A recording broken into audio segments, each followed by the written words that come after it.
Hi everyone, my name is Jimmy Smith. I am a proud member of the Cathedral Prep class of 2011, and I have the pleasure of working here at Prep in our Advancement and Alumni Relations office. Welcome to episode number 98 of the Rambler Podcast, where we are passionate about sharing what makes Cathedral Prep the standard of excellence. I will be your host today for the episode, and we're excited to have my friend Jeff Johnson join us on as a guest. Jeff graduated from Cathedral Prep in 2004 and is currently the president and majority shareholder of Schaal Glass Company, a family-owned business celebrating 100 years in operations this year with offices in Erie, Pennsylvania and Orlando, Florida. Jeff brings a blend of operational discipline and people-centered leadership to the manufacturing and construction industries. A lifelong learner, Jeff had gone to Cathedral Prep, as I mentioned, where he played football, and he also holds a degree in political science and international relations from Duquesne and Gannon Universities, an MBA from Gannon University, and a master's in supply chain management from Penn State World Campus. Before leading Schaal Glass, Jeff spent 7 years at General Electric, where he held roles across supply chain management and sales and marketing. During his time at GE, he was selected to 2 competitive leadership programs, the Accelerated Leadership Program, XLP, and the Advanced Supply Chain Track, experiences that helped shape his strategic, data-driven approach to business. Jeff currently resides in Erie, Pennsylvania, and previously spent time living in Fort Worth, Texas, an experience that broadened his perspective both professionally and personally. He's married to his high school sweetheart, Lora, a Villa Maria Academy class of 2004 graduate, and a perinatal psychiatry nurse at UPMC Women's Hospital. Together, they're raising 2 sons, JJ, a junior at Cathedral Prep, and Parker, a 5th grader at St. George School. The family are parishioners at St. Jude, the Apostle Church, where Jeff attended grade school and where both of their sons were baptized. They also share their home with 2 dogs, Charlie and Rory, a new golden retriever puppy. How fun. Outside of work, Jeff is a diehard Buffalo Bills season ticket holder, an avid traveler, and committed to exercise and wellness. He's deeply focused on community involvement, with a particular emphasis on educating and supporting institutions that help shape his own path, especially Cathedral Prep and Gannon University. In the past, he coached youth sports, including Play League basketball and EYSA soccer, experiences that reflect his belief in mentoring and giving back. In his free time, he also enjoys investing, alongside staying active and engaged with his community. He's guided by a simple personal value that I'm excited to get into further with this podcast conversation, which is every day above ground is a good day, a mindset he brings to his leadership, family life, and every conversation he's a part of. And Jeff, without further ado, welcome to the podcast. Pleasure to be with you, Jimmy. Really appreciate you coming on. I always enjoy reading the bios of our guests. For one, I've known you personally and professionally, and I get to learn something new about your background and your story as well. It's been quite the journey for you. It has, yeah. You summarized it very well, and it probably makes me sound more exciting than I really am. But a lot of emphasis in there on the core values that we live by, and running a family business. You mentioned family members in there, and those people are who shape me and help motivate me on a daily basis. So would be remiss without going throughout this conversation without paying them credit, and as I'm sure we'll get into, paying some preceding family members of the family business credit as well. Yeah, absolutely. And before we get rolling too, I want to just start off the podcast by, it's mentioned in there your philanthropic interests with Cathedral Prep and Gannon. And just from here at Prep, we just want to say thank you also for your involvement and support of Cathedral Prep. I mean, in so many different ways, from supporting the Fund for Excellence, be involved with our Legacy Gala event, participation in the tax credit program. You've been advertising with us at the event center and putting your logos there. We're just really thankful for you and all that you guys do personally and through your company to support the efforts of us here at Prep. Yeah, you're most welcome. It's, as you mentioned, an imperative mission to us, and having boys, one at the school and one going to be coming into the school here in a few years. Obviously, we want to continue to give back, Prep and Gannon and even St. Jude's and some of the other institutions locally have been so formative to me and Lora, and obviously we have seen them grow throughout the years. We've had the fortune of participating in a lot of the construction projects, like the recent renovation here at Cathedral Prep, which is super impressive. And it really has helped us open our eyes to how important facilities and plant are to education. And, I think about, back to our time, my time at the school, Lora's time at Villa, and what the building and what the institution looked like then. And it was very impressive then, but even more so now. And, that rings true in how we think through where we spend our philanthropic funds, and ultimately it allows us to see the fruits of our efforts through our children and through our community. So those are some of the reasons why we believe in them, and hope that the Catholic school mission continues to thrive as we go forward. Well, it's been pretty neat to hear about your relationship with the school, obviously being a student, but then later on professionally, as you mentioned, some projects that you've been involved in here at the school. But now as a parent of current student, that's probably a different perspective as well, as you're looking at his journey through prep, and he's halfway through his junior year already, more than halfway done with his time at prep. It's got to be pretty neat to have all these different experiences now that you can look back on so far through your journey, whether professionally, personally, or now as a parent of a current student. It certainly is, yeah. To be reconnected in that way and to try to see it vicariously through him has been an awesome experience. We actually had the pleasure last night of attending. He's joined the lacrosse team in his junior year. The first lacrosse meeting, and just being reintroduced to a high school sport, and especially the way that Cathedral Prep runs sports is a special thing. Coach Smy, he put on a great meeting last night, and I'm excited for JJ to experience that at a varsity level. Obviously, going back to my days, Coach Mish coached me when I was here, and to see him back at the helm is an awesome thing for the program. It's a drawback for us, but yeah, it's super gratifying as a parent to see your child follow in your footsteps from an institutional perspective, but also to excel. And JJ's probably smarter than I am. He's top in his class in AP classes. We'll thank Lora for that part of it. That's right. Well said. And his good looks, Jimmy. That's right. And same thing with Parker going through his journey, through the Catholic schools. But yeah, you live through your kids and you do everything for your kids, and to see them excelling is one of the most rewarding things. And to do it wearing the orange and black, and also support my Buffalo Bills, it's an amazing thing. I knew you had to work in the Bills somewhere during this episode. Maybe at least more than once, I bet. Absolutely. Maybe I have something saved for the close. I got to working into my comments at the Legacy Gala too. You did. Stole a little bit of a line there from Josh Allen, but then expanded a little bit back to the Roll Ramblers. So funny, and we appreciate the enthusiasm on all accounts. So that's funny, and I think it is so neat to hear about your experience, sitting in at the meeting, for lacrosse, and just being able to view that from the standpoint of, just grateful for JJ and his opportunity to be a part of this family, this prep community, and of course in the future Parker as well, of course.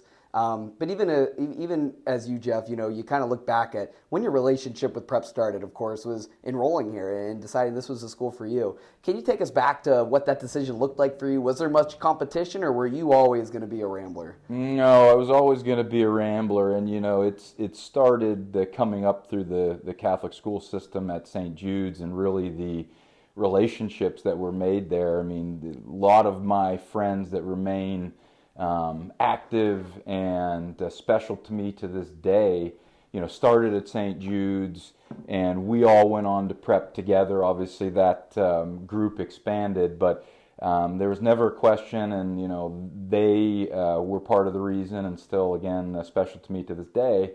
And looking back at that, obviously some of the things that happened along the way while here. I mean, met my wife, who is my rock. I don't want to be too cliche to see her rolling her eyes, as listening to this, but we have such a special bond with me prep in her villa. Yeah. And, her story was a little bit different, where she went to public school and came in. And to me, that might be a little bit more powerful to note, because she resonated so much with villa and looks back on it so fondly. So as much as we may have come from, different grade school backgrounds, we both landed in a Catholic high school and luckily found each other, and, the rest is history. Yeah, that's amazing, and I think that's cool. I think it really speaks to exactly what you're saying.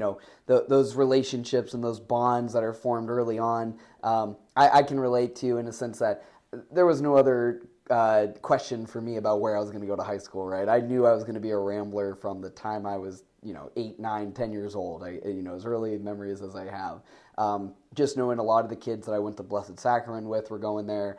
But I think even more so just understanding that, as I started the podcast, that standard of excellence, that even from a young age, I knew I wanted to be successful, and that prep could be a part of that equation to help me get there. But no, that's fun nonetheless. And, when you look back at your time, your experiences at prep, are there any certain special memories that really stand out to you more than others that really made your time at prep so fulfilling? Yeah, you're skilled at intertwining things here, because you hit on a couple things I thought of leading into this. And, Bishop Losi mentioned the standard of excellence at the Legacy dinner, and I completely agree with it, and something we might get into more as we go. But the other thing that, kind of drew me to prep were the sports. And I was very active in sports in grade school: football, basketball, soccer, cross country, and decided to move on to play football at prep. At the time that made that decision, we had gone to our first state championship game in '99 and lost to Central Bucks West. Went on following year as I was a freshman and won. Following that team as a younger player was super special, super awesome. Got to go to Hershey. I remember as a freshman chasing the bus for the team leaving down 10th Street, which, I remember some of the older classmen on their bicycles had probably chased the bus farther than they should have, maybe even onto the highway.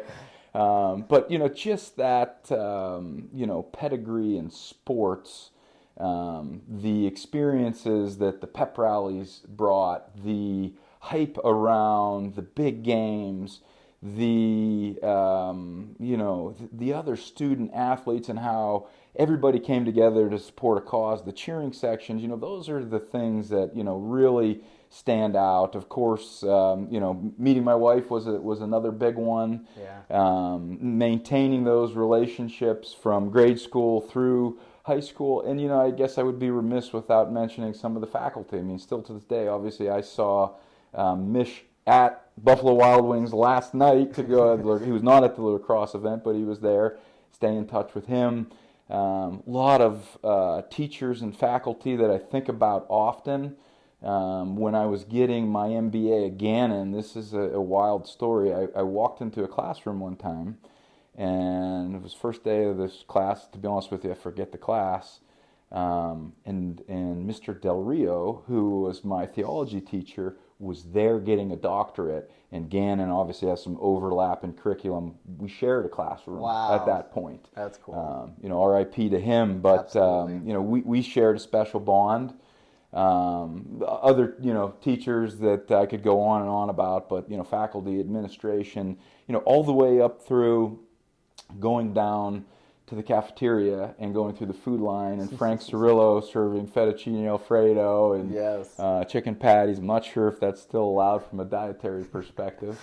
But yeah, just a lot of great, rich memories with a tradition and excellence, to your point, that, I guess you don't realize at the time really gets ingrained in you and, helps you move forward throughout your life. Yeah, and everything you're saying, I 100% agree. And when I'm hearing you talk too, the thing that comes to my mind is that you bought in from the very beginning. I mean, it sounds like you were all in on the prep experience from everything you just mentioned, with the sporting events, the pep rallies, being involved with football, academics, the faculty.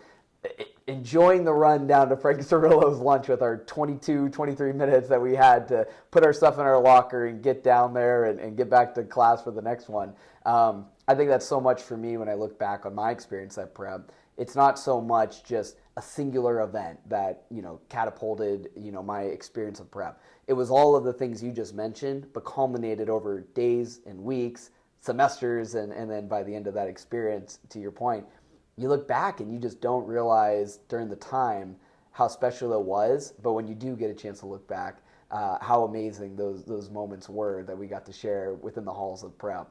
So well said, and there's some specific things that, I think about plays that were made on the football field with teammates and just getting to see other standards of excellence that Prep likes to mix up with in terms of competition. I mean, I remember going over to St. Ignatius for the first time and playing at the old John Carroll campus, and it was just an incredible thing, and fortunate to have been given the opportunity. And again, kind of intertwining back to some other points, it's why we, believe in it so much and want to make sure that it preserves itself and continues to get better. Well, I always appreciate seeing you and Lora at our various events, whether it's Legacy Gala, our President's Leadership Council reception, a reunion, whatever it is. I always appreciate seeing the two of you there, because as much as the philanthropic support is important, and we appreciate that, coming to events and being a part of the community is equally as important as well, and to be a part of that culture. We, of course, as we've been talking about, we just had our Legacy Gala event, and the amount of positive feedback we had from people who went there to be a part of the event, whether they've been very connected to the school like you guys have had, or maybe this was their first Legacy Gala that they've been to.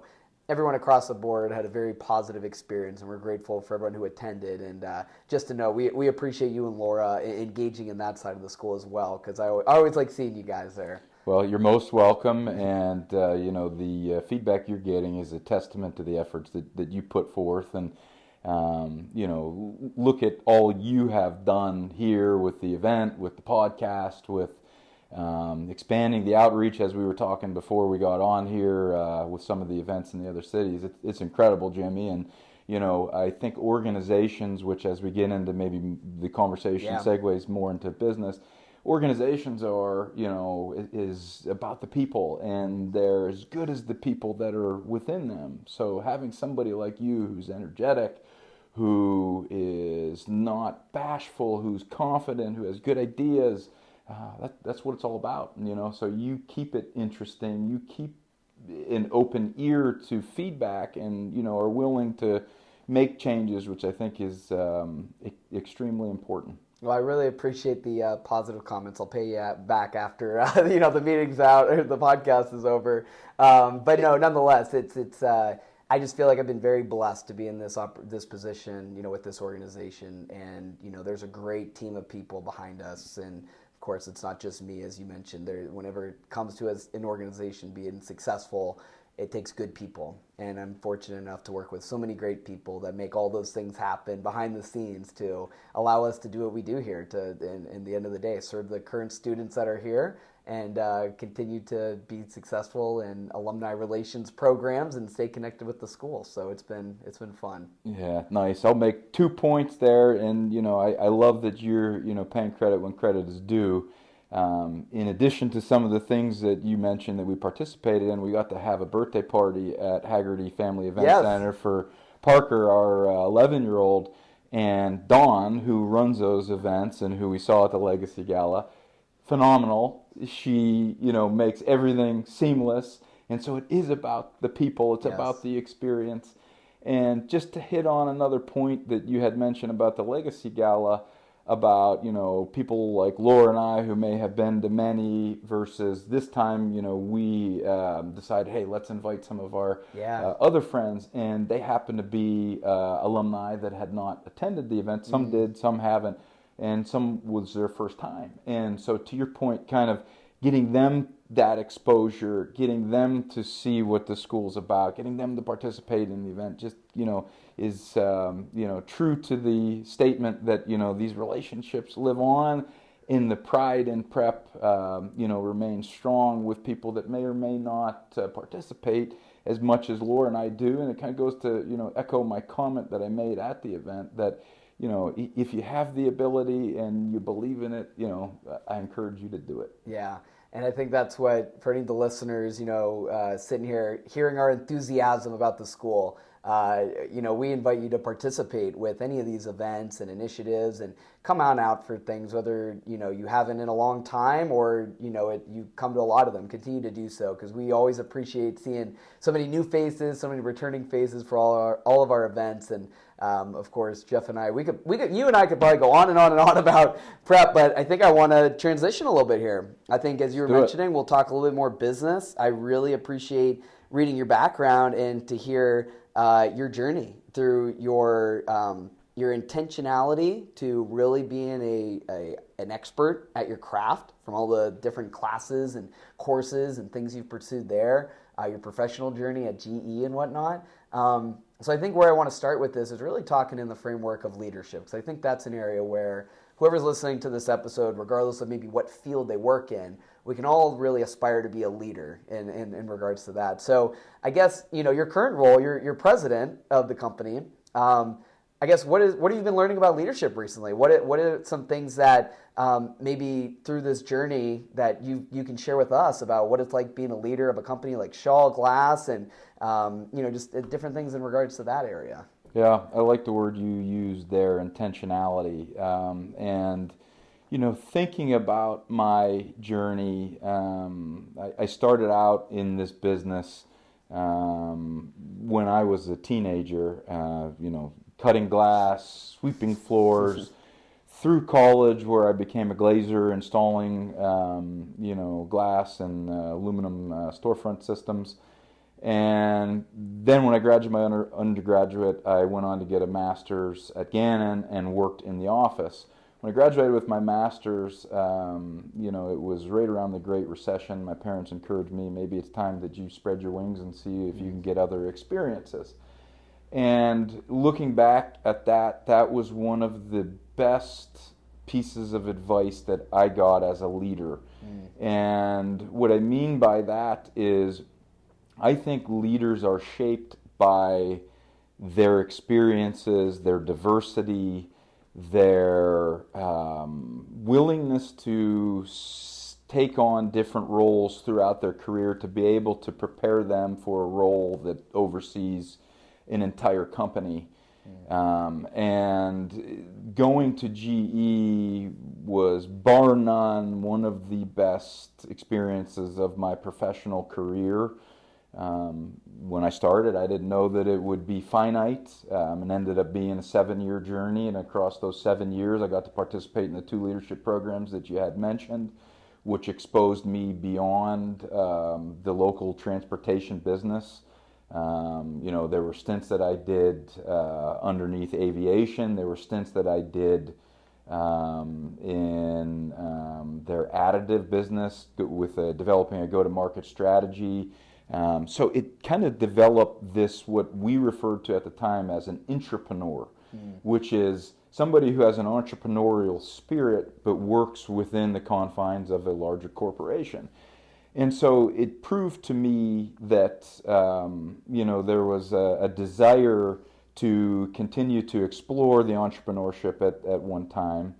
But, the leadership journey that I took, exposed me to many different facets of GE, and really kind of better prepared me than I would have been to come back and run a small business.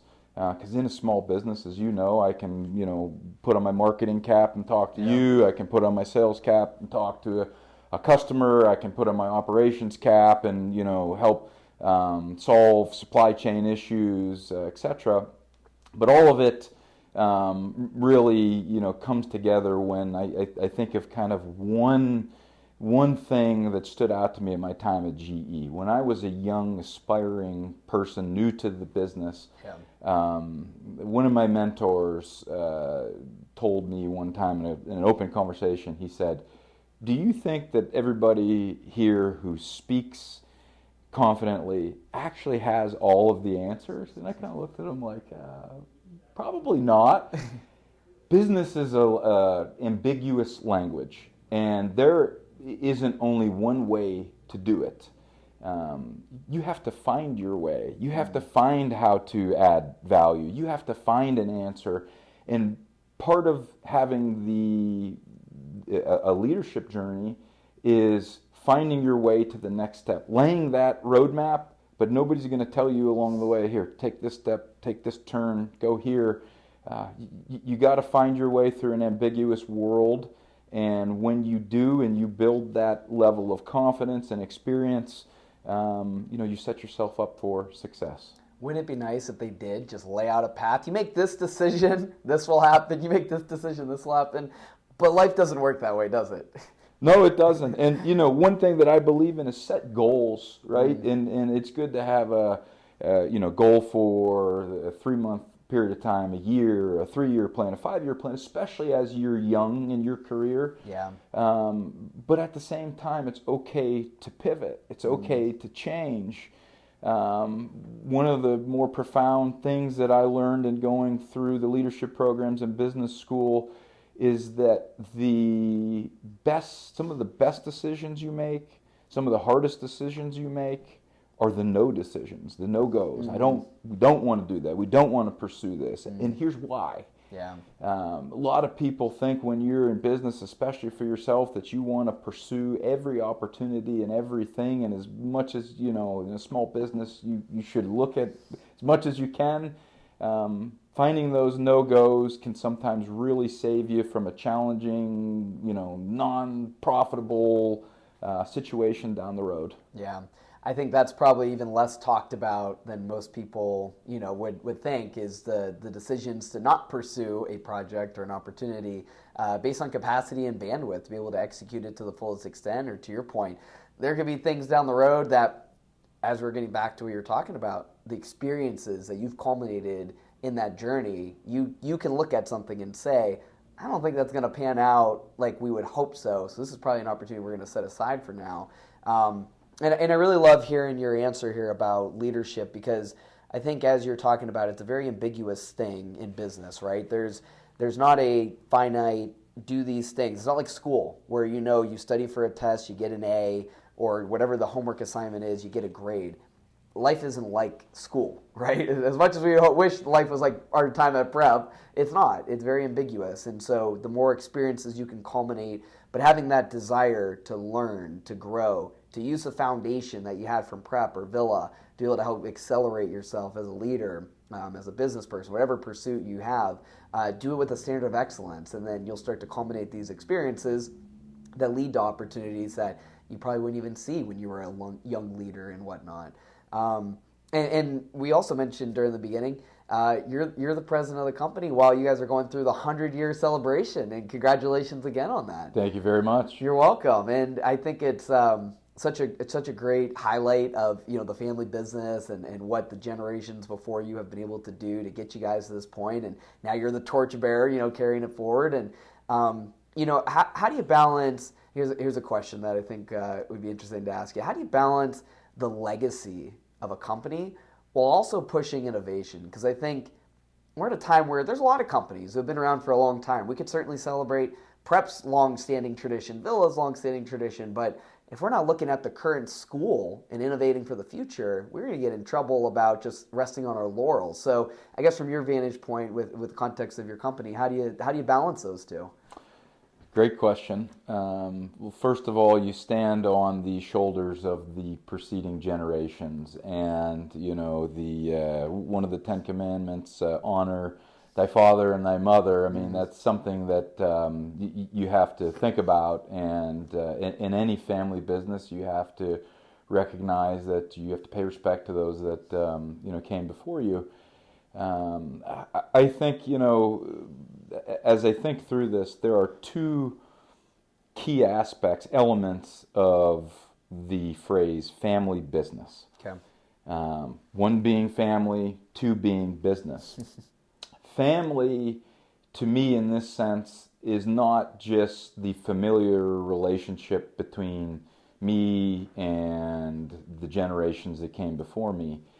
It's something that encompasses the culture and the environment of the business, meaning that we want to honor and serve the families that serve the company. So the employees, they have family needs, they need time, they need to take care of a personal issue. That is part of it, not just the respect and reverence for the preceding generations. The other aspect is business. And the preceding generations were maybe in some respects even more entrepreneurial than me. They started the business, they continued the business, they expanded the business. There's a sister company, there's a real estate company, there's 3 companies within the portfolio. And so I think when you think about balancing the legacy with innovation, by continually improving, you're serving the mission that the predecessors laid out, and that at a certain point in time, each generation has to realize that this next generation is the one that is better suited to carry it forward at this moment, which we just went through in our business and had a successful succession, and one that I hope happens with my boys, although JJ, who's the junior, aspires to be an anesthesiologist, and Parker, he's aspiring to be an engineer, maybe in some capacity related to the business. So I think in a nutshell, it's, the values of family are bigger than just the Schaal family. They transcend to the other families within the business. And I think honoring the legacy is continuing to grow and put forth the vision for the company, which is really ties back to how they got this business started to begin with. Yeah. What a very well thought out answer. And I appreciate that perspective on things, because I think when you hear the notion of 100 years in business and they must be so successful at whatever it is that they do, and for you guys particularly, but then to take that answer and to say it's so important about culture. It's about having that atmosphere of that family environment to take care of our people so they can come to work and be productive and do what they need to do. We started off earlier in the conversation talking about the importance of having good people in your organization. And I just really appreciate that perspective on, it's more so, and I'm kind of paraphrasing words here, you're not honoring a legacy if you're not innovating. Exactly. Right? I mean, in that sense, if you're not progressing forward, you're not respecting and appreciating what was done before you to even have the opportunity to be at this moment. And so I really appreciate that perspective that you gave us on that, because I think it's so crucial, and it's something that, I'm jotting notes down over here as you're talking about stuff that I want to remember for myself, personally in my professional growth as well. So I guess, when it comes to being a leader, I mean, the answer you just gave shows just a little snippet into how multifaceted leadership is, right? Mm-hmm. I mean, you just gave a great synopsis of you're thinking about culture and you're equally thinking about business and all the different various ways between, the portfolio of the company and sales and marketing, all the different things you mentioned through the episode, I think, already so far. So just a little insight into what you have to think about as a leader. I guess, when you're looking at, your company and talking specifically with leadership, how do you balance so many different things between all the things I just mentioned? I won't summarize it again, but how do you go through that process of understanding the pulses of your business to keep moving it forward? That is something that I reflect on a lot, to make sure that my thumb is on the pulse of the right things. And I always like to think about, time as one of our most critical assets. Yeah. And not that my time is any more important than anybody in the company, quite the contrary, because I believe, you mentioned people-centered leadership earlier, and a synonym of that is servant leadership. And I think that is the way that we have currently set up our company, such that I serve the individuals within the company so that they, on a larger capacity scale, serve the clients. Mm-hmm. And so, how do you juggle that? You approach it with authenticity. And I believe that, I hope that I treat everybody the same, whether it's, the most important person in the company or, the guy that just started yesterday, and approach them with respect, know their name, get to know something about them. One of the things, I had the pleasure of one of my trainings during XLP was at West Point. And so, of all people, I'm sure some of my friends growing up would have ever thought I would have made it to a military academy, but made it to military academy for a week. And, one of the amazing nuggets that I got out of it was a concept called the Platinum Rule. And I'm sure everybody on this listening to this podcast has heard the Golden Rule. Treat everybody as you want to be treated. Mm-hmm. Well, the Platinum Rule it pivots on that just a little bit. And basically the premise is treat everybody as they want to be treated. Not everybody ticks to the same thing.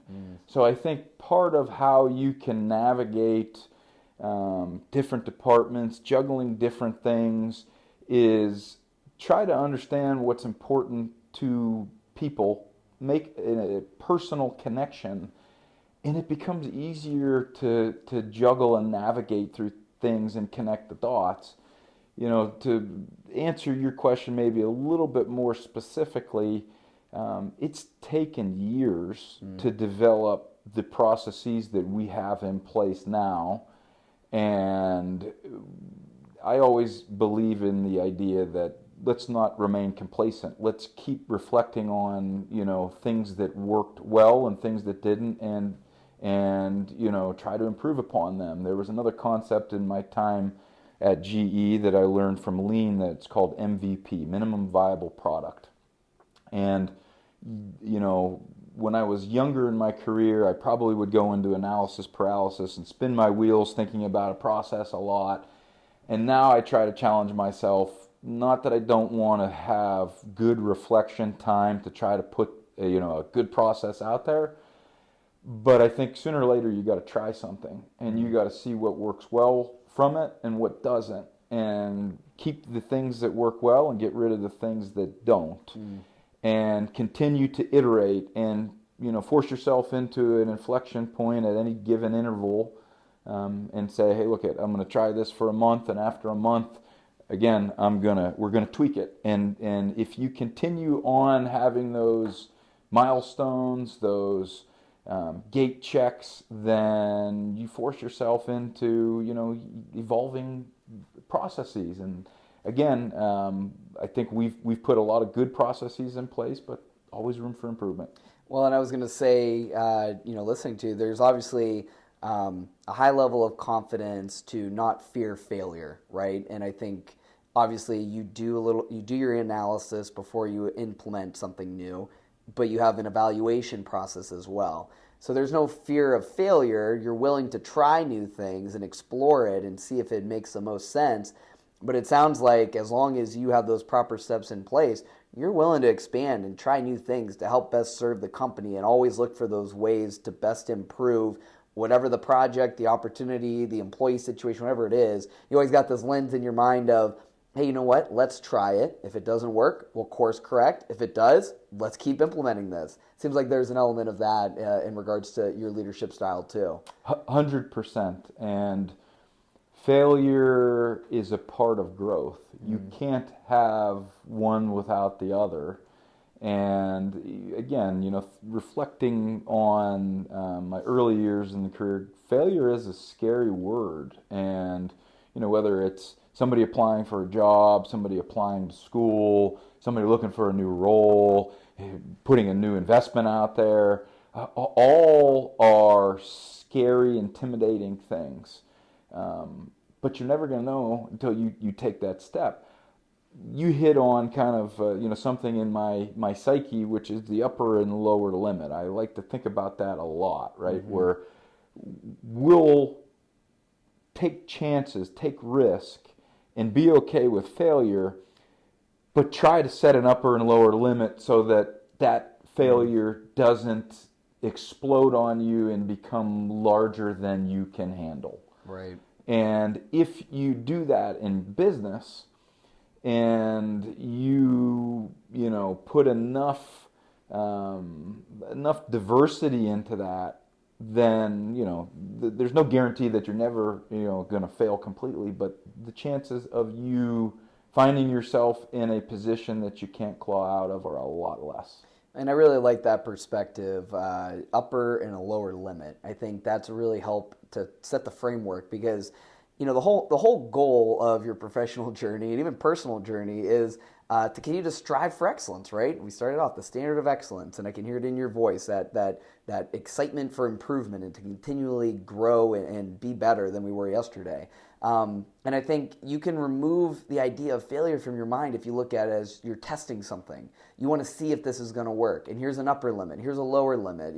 Different things that you're talking about there make a lot of sense to help really give us the confidence to say, hey, if I hit this point, I know I need to pivot. This isn't going to work. If we hit this point, home run. I know this is on the right track. And I think that's the best bit of advice for somebody who's maybe sitting on the fence of a decision right now, to try to evaluate a little bit further, to give them the confidence to go for the thing that they're making it bigger than it needs to be. And I think in the same kind of context of framework too. From your viewpoint, with leadership being really the biggest theme of this episode that we're talking, what's your advice maybe for the young professional, right? So as you reflect on your professional journey, you've mentioned about the culmination of experiences, but for somebody who's younger in their career, or maybe in the midpoint, and they're striving to be the VP of this company or to start their own company, what advice maybe would you give for that younger professional with big aspirations?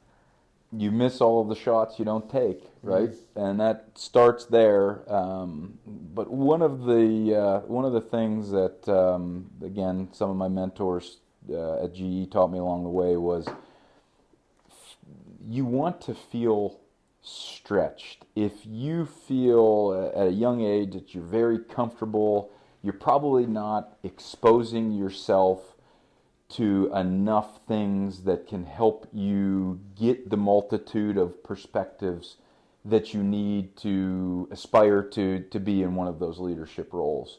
And a lot of young people just want to jump into it and say, well, hey, I'm gonna jump into this role. I don't think I would be right for the role that I'm in now when I was 25. Yeah. And the reason for that is, again, a lot of people that knew me in high school and young in my career, I was probably much more of a bulldog. And, especially at, GE, you're the big bad 800-pound gorilla, and, you're going to go into suppliers' offices and pound your fist on the table and tell them, they're going to sell you things cheaper. And I remember a very specific situation at GE. We were launching the Tier 4 locomotive, which was a very stringent EPA criteria in a very short time frame, which basically means that you have to test and validate new parts in the engine in a much quicker time frame than you would normally, and try to manage the cost of doing so, which was my role at the time. There was an older gentleman, Jim O'Sullivan, who owned a company in Milwaukee, Wisconsin. It was a foundry. He was a lawyer by trade, but ran this successful castings business. And I remember being in Milwaukee when we were trying to launch this, and they couldn't produce the parts fast enough to help us get the test engine ready to test. And I was out there and basically said, hey, you need to do it faster, you need to do it cheaper, you need to do it now. And this Irish Catholic gentleman, who I respect very well, looked at me and said, Jeff, I'm gonna put this conversation aside for a second. I'm gonna give you some career advice. He's like, because I like you. And I'm like, okay, what's career advice? Yeah, right. He said, instead of pounding your fists on the table, you should come in here and say, I have a problem. How can we solve this problem together? And when basically he was saying, instead of you trying to take money out of my pocket or me take money out of your pocket, let's take money out of the part together by working together. So I think, as a young person, that was an epiphany for me that you have to look into the soul of who you're dealing with and try to make that connection that we've already established you have to do. And then 2, be willing to be vulnerable and know that you don't have all the answers. And at the same time, be confident that, hey, I'm gonna do this. I'm gonna live with this. And sitting in my role today, as I kind of jump around with this answer, make a lot of decisions. All day long you're making decisions, right. And you get to a point where you know that not all those are going to be the right decisions. But each of them has to have a reason. Where, maybe earlier in my career there was no reason. I was told to do this and I'm going to do this. I think somebody who's younger, who's aspiring, ask questions. Don't be afraid to challenge. Take the swings that you want to take to get where you want to get, and listen. Listen to the Jim O'Sullivans of the world.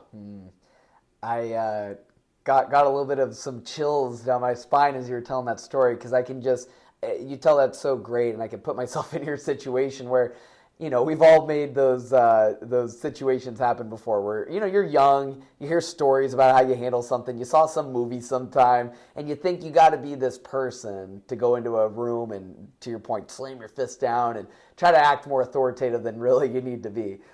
We've all been there through our careers, and we've done that. But hearing how he's so professionally and just out of care, just kind of took a step out of the situation to just address you as the person, give you that professional advice. I'm sitting here as I was listening, I was nodding my head, because it's like, you're absolutely right to be able to understand that, sometimes it's not about the problem, the situation, and it's somebody else's problem that you just need to force down someone's throat. It's, no, you're inviting somebody to join a collaborative approach to this situation. Let's work together.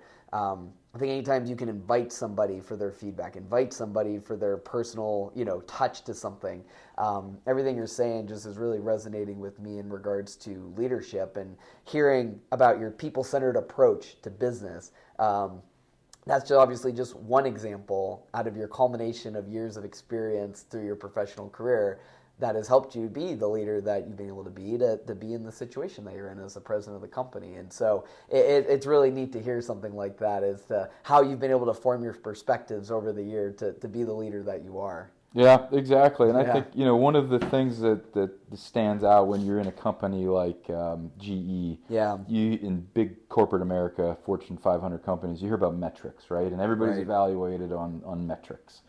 And my metric at the time was cost out of parts. I call it deflation, right? If you paid for a part in the previous year for 100, now you got to buy it for 97. Well, you're taking the $3 out of Mr. O'Sullivan's pocket, right? And where's he making that up? He's not. So part of one of the, again, epiphanies I had at about that time in my career is you cannot get too metric driven. When you get caught up in saying, I'm going to hit that deflation goal and that's all that it's about, you have lost sight of the people that impacts and the qualitative aspects that you have to value. And I think, even more so, that insight of deflation translated to where I sit today running a business and the profit and loss impacts me directly. I have tried to bring with me, and now that it does impact my own pockets, it hits closer to home, literally.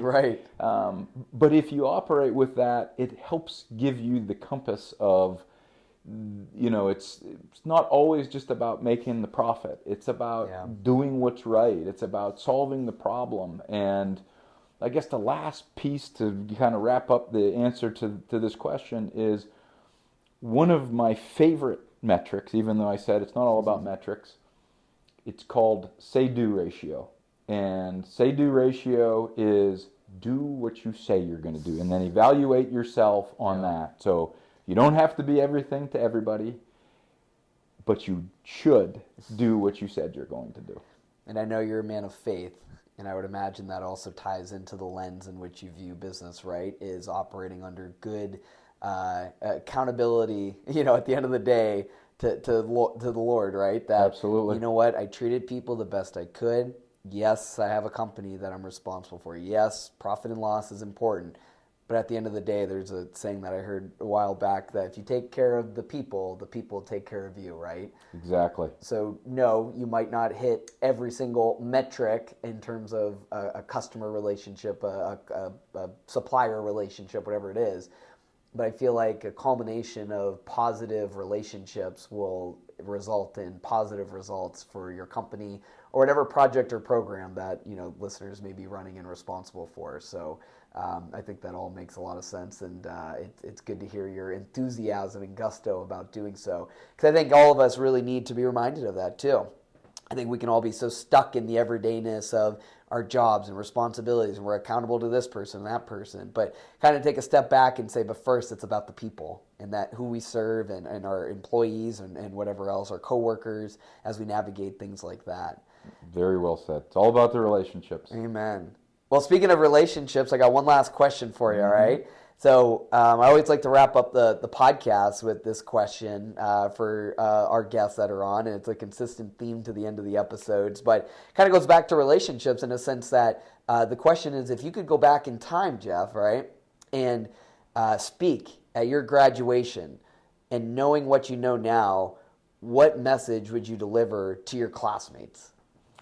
Well, as we alluded to earlier, Jimmy, you knew that I was going to have to tie back in the Buffalo Bills, right? I knew it was coming. So, again, I will do so with a little bit of a twist, and I'll keep it short and sweet. Be kind, be humble, and be hungry. And, what I mean by that is simply we come from a foundation of Catholic faith, and we need to treat our brothers, our sisters, our neighbors, our friends, and everybody around us with kindness. And at going through high school at the time, Cathedral Prep tries to instill that in you. Be humble.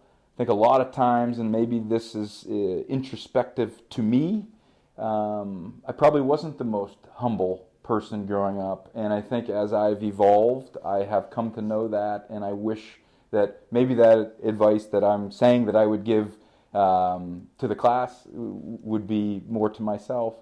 And be hungry. Being a Cathedral Prep alum has really been something that has been a source of pride for me, but it has also helped me recognize, especially younger in my career, that you can do anything. Governor, NFL football player, list goes on and on and on.